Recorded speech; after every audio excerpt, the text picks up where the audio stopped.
Hi folks, I am going to introduce you to a newly hatched baby today, and this is our newest baby, and I went like a week without having any babies.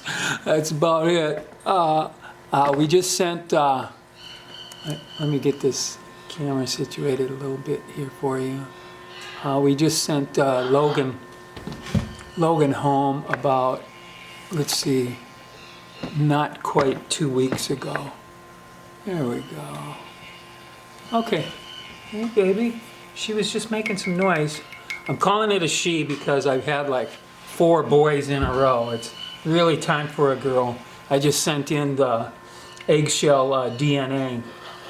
And so this is going to be a fun journey. I'm going to chronicle this baby's growth. She is 3 days old today, and just starting to. Come here, babe. Come here. Let's go ahead and feed her. Come on, baby.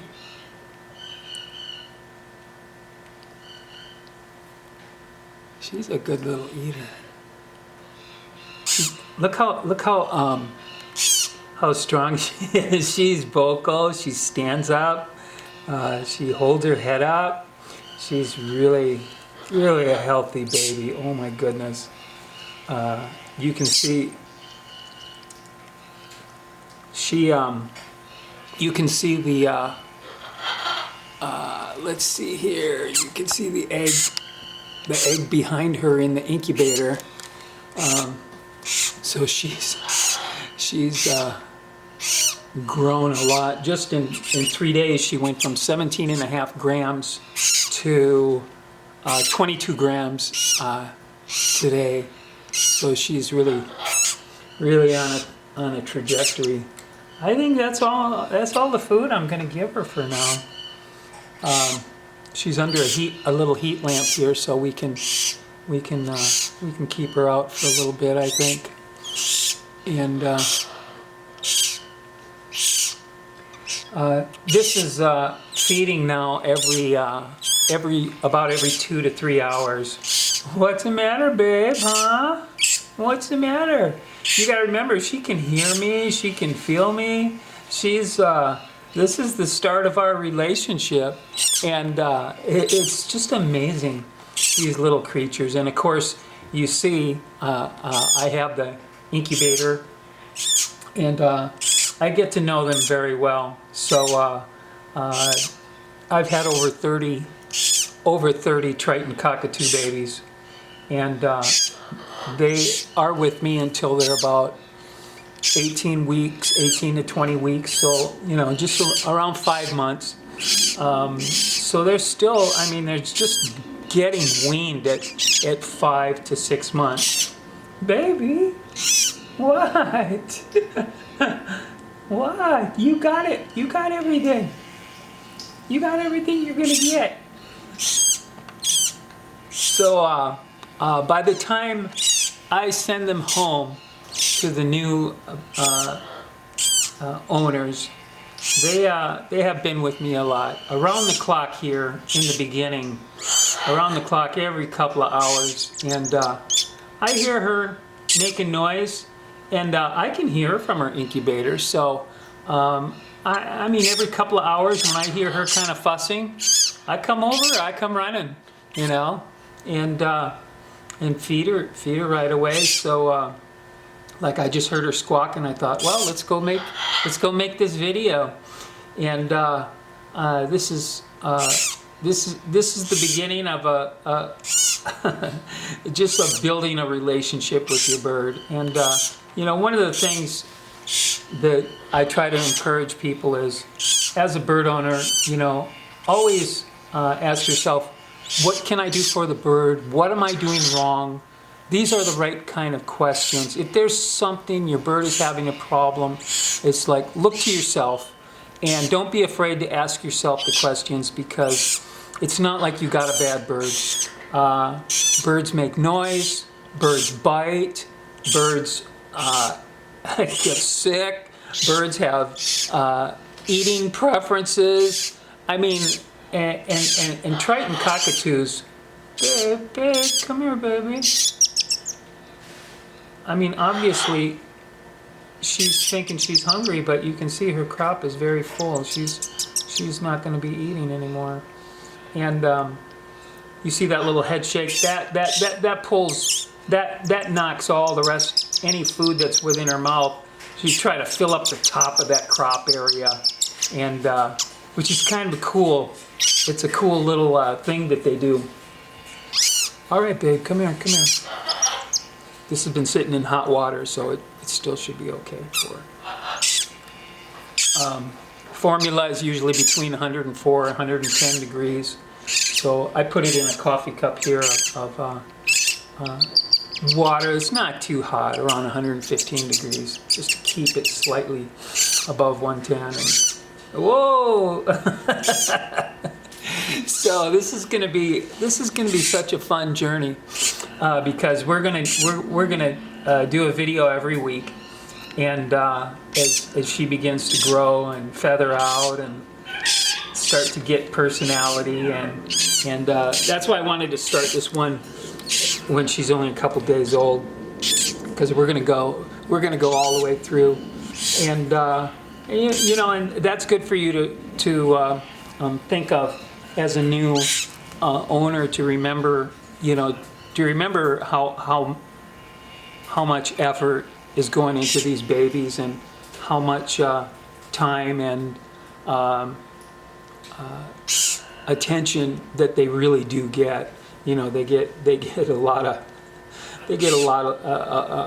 love and attention, and so by the time you get them, you're getting like 5 months of just devotion to them. So what I look for in people that are going to take the birds home is people that are heads down committed to taking care of them, to figuring out, you know, what's the right thing, giving them a good diet, having discipline to not give them too much attention.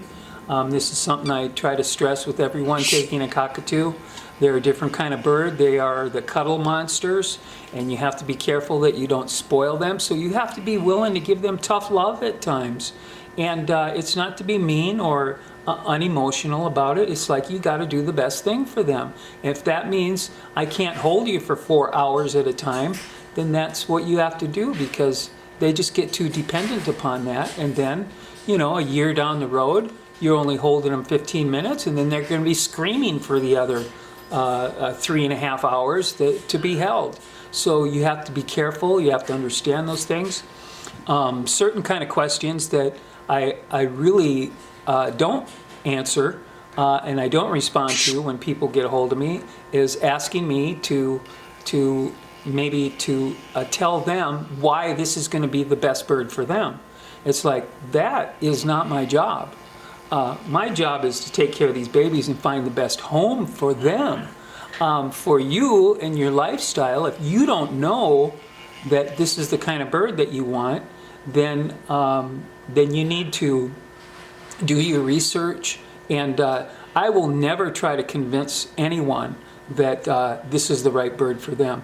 I expect that when people come to me, they already know what's involved with a cockatoo. They know that they're clingy.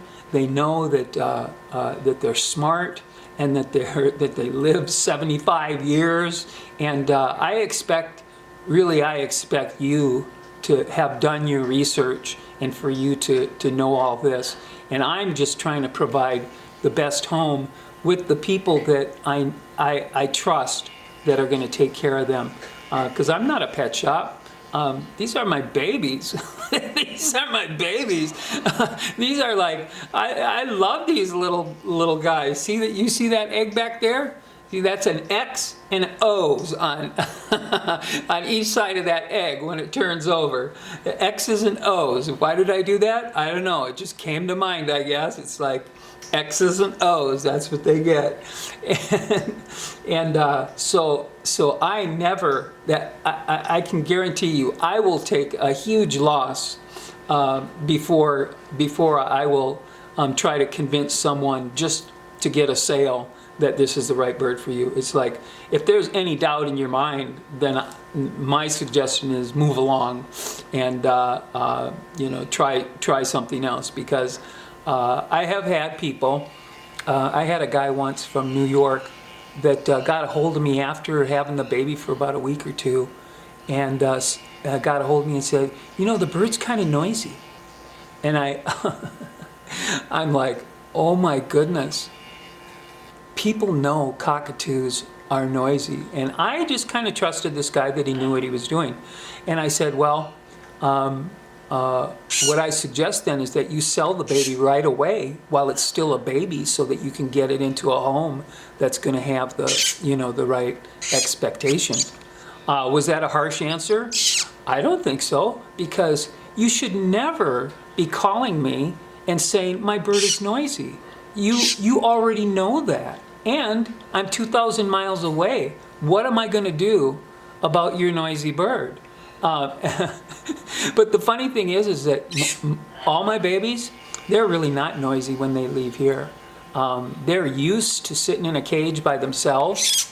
I don't handle them 24/7. I handle them when I'm weaning them, it really gets narrowed down. I'm really hands-on, constantly until it's weaning time. Everything tapers off, and then at weaning time, I am completely hands-off. I don't hold them. It's like, no, you need to eat, and I get firm like a mother hen. It's like, you need to go find your food. I've done my job, and with judgment, right, folks?